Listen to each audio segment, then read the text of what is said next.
I don't know if you watched the debates last evening. When is the final one? Tomorrow night, Prime Minister versus the opposition leader. Yeah. So those two gentlemen, the Minister of Finance, Dr. Nigel Clark, and the opposition spokesperson for Finance, Mr. Mark Golden, were on last evening. Let me find out a couple of things that Mr. Golden says. The cost of the opposition People's National Party election manifesto promises is estimated at a whopping $70 billion. Mr. Golden said out of that, which 15 billion will be from public bodies and 50 billion from the consolidated fund. He said there will be no new taxes. Finance Minister Clark, he pointed out that the JLP's election promises have been costed in the party's 10-point recovery plan, even though he didn't come out specifically and said how much everything would cost. He pointed to the 3.7 billion in gross reserves and the net international reserves, now at 2.8 billion, that's US dollars he was talking about.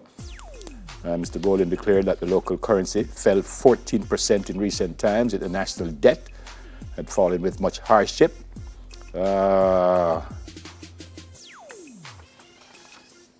Mr. Golden also said housewives are already calling Mr. Clark Mr. 150, referring to the Jamaican dollar. But Mr. Clark came back and said the PNP president is the architect of destruction. Well, there you go. There you go. Who won the debate? Depends on who you ask. Right.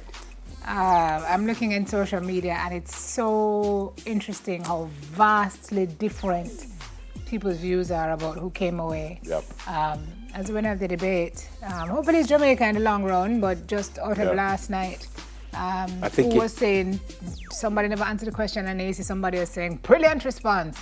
So who knows? I guess we'll know on September 3.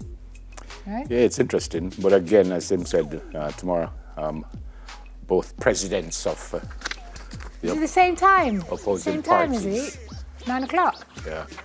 Right. So the PM and the president of the PNP will go at it.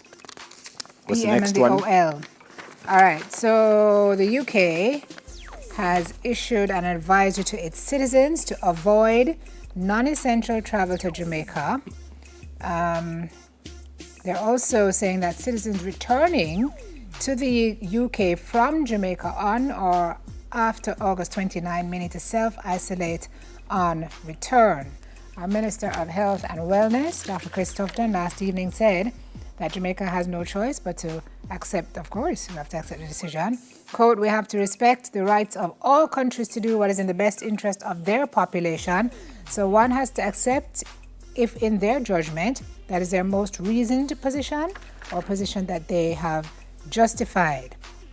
So it's yesterday that they did this, the UK, and the fears are that the advisory could deliver a further blow to our tourism sector, which is already suffering because of fallout from the pandemic. Apparently, approximately 200,000 British tourists visit Jamaica every year. So, again, this is going to have an impact. Yeah. And it's not only Jamaica, by the way. Yeah, there are two, I think Czech Republic was two other one. countries I remember reading yesterday. Yeah. But it would have been nice not to see our country in that list. Yeah. But we are where we are. Where are we now with cases? How many yesterday? 66. 66. And remember, I always said, so Sim would give the numbers, and I'll always say, well, it's only 70-something active cases, well, it's nearly 1,000 active cases, I know. Well, yesterday it was 800 and something, so I don't want to get it wrong. Yesterday was 800 and something. I didn't see the numbers for today, but when I read yesterday morning, we had 876 active cases, which is a whole lot. With some very concerned practitioners who are complaining about long hours for interns and all sorts of other quote-unquote ills in the hospitals. So it's a really precarious time. And the other thing is that they had 4 critically ill patients, and I think they said 2 moderately ill. We pray that they will come out of it. We have 16 deaths now. So we're we get into a point that we don't want to get to. No. And when the CMO spoke yesterday and showed her charts of where the cases are and where the spread is, it's frightening. It's like it's everywhere now. 933 active cases. So I was right, nearly 1,000. 933 active cases. And these cases, by the way, are all over the country. I mean, Kingston and St. Andrews, St. Thomas, St. James, everywhere. So, boy, we've said it before, just be careful. Wear the masks, wear the masks, wear the mask. It does protect you. Sanitize and wash your hands. And I was reading where a nurse was saying why she works. She goes home to her family before she even hug up our kids. She and then she go take a shower before she can even see them. All right, one more you say? What you said? I said one more. Okay, Lorraine Barrett. Yeah.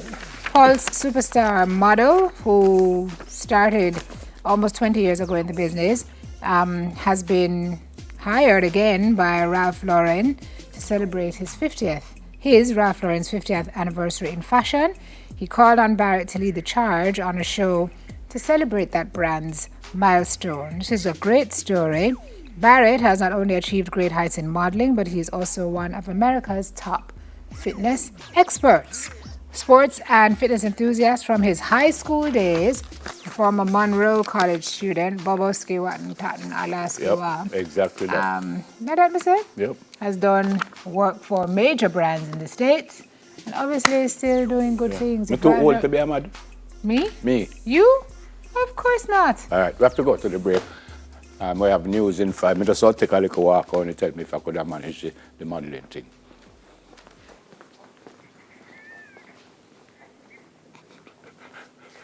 I'll be right back.